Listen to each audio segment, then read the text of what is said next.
नमस्कार, आप देख रहे हैं केबीसी न्यूज और मैं हूं आपके साथ गयासुद्दीन। बलिया में मुख्यमंत्री योगी आदित्यनाथ ने रविवार को उद्यान केंद्र में पूर्व प्रधानमंत्री चंद्रशेखर की प्रतिमा का अनावरण किया। सीएम योगी ने मंच से जनसभा को संबोधित करने के साथ ही जिले में 75 करोड़ 10 लाख रुपए की 46 विकास परियोजनाओं का लोकार्पण और शिलान्यास भी किया। मंच से बोलते हुए योगी ने सबसे पहले प्रधानमंत्री चंद्रशेखर को श्रद्धांजलि अर्पित की और कहा कि चंद्रशेखर ने बलिया को एक नई पहचान दी थी। उन्होंने कहा कि ऐसा कोई देश नहीं जहां चंद्रशेखर के प्रशंसक ना हो। मुख्यमंत्री योगी आदित्यनाथ ने हरी झंडी दिखाकर बलिया से मिर्चा दोहा जाने वाले ट्रक को रवाना किया। वहीं 3 किसानों को भारत सरकार का पंजीयन प्रमाण पत्र भी प्रदान किया। यहाँ के किसानों को, जिसके बारे में प्रधानमंत्री जी बार बार कहते हैं कि अगर किसान की आमदनी को दुगना करना है तो बीज से बाजार तक की इस यात्रा को हमें आसान करना पड़ेगा। और भाइयों बहनों, उस यात्रा की एक नई कड़ी है। यहां के किसानों को सब्जी का अच्छा दाम मिलेगा। अक्सर होगा क्या है कि जब सब्जी अच्छी होती है तो मार्केट में, लोकल मार्केट में दाम गिर जाते हैं और कभी कभी किसानों को उस सब्जी को फेंकना पड़ता है। जब बिकती नहीं, फेंकना पड़ता है और सड़ जाती है, खराब हो जाती है। लेकिन अगर वही सब्जी हमने प्रोसेसिंग करके, उसको पैकिंग करके और उसे वैश्विक बाजार में पहुंचाने का काम कर दिया, यहां से तो कार्गो से जाएगा, लेकिन अब तो हल्दिया से लेकर के वाराणसी के बीच इनलैंड वाटरवे यानी पानी के जहाज के माध्यम से जो बलिया होते हुए ही जाएंगे।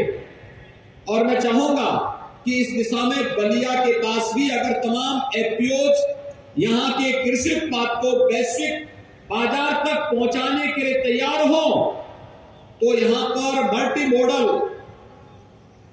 लॉजिस्टिक और मल्टी मॉडल ट्रांसपोर्ट हब बनाने की दिशा में भी एक अच्छा कार्य हो सकता है।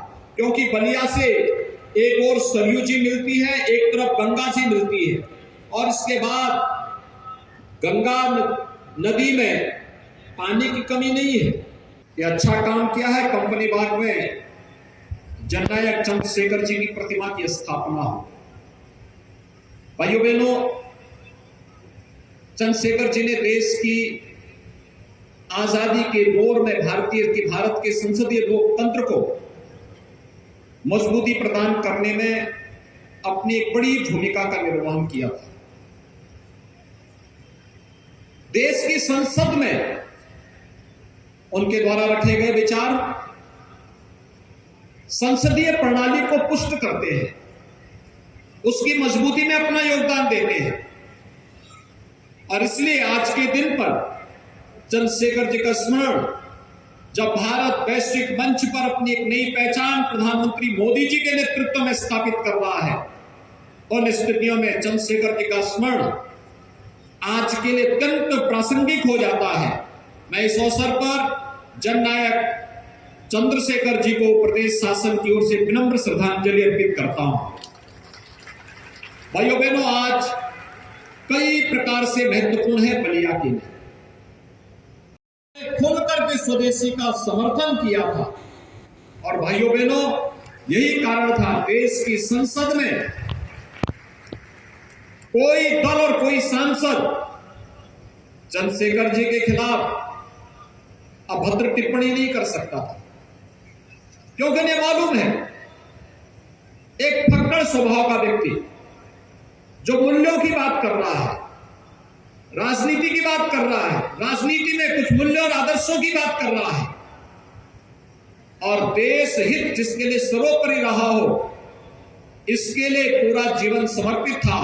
और ये बलिया का सौभाग्य, इस माटी का सौभाग्य है कि चंद्रशेखर जैसा सपूत जिस माटी में पैदा होकर के उस धरती को एक नई पहचान दिलाया। और आज मैं से अपना सौभाग्य मानता हूं कि उनकी इस भव्य प्रतिमा के अनावरण का सौभाग्य मुझे प्राप्त हुआ है। मैं एक बार फिर से आयोजन समिति को इस कार्य के लिए हृदय से धन्यवाद देते हुए, मूर्ति निर्माण का कार्यक्रम मुझे जो बताया गया, हमारे विधान परिषद सदस्य। बलिया से केबीसी न्यूज के लिए जितेंद्र यादव की रिपोर्ट।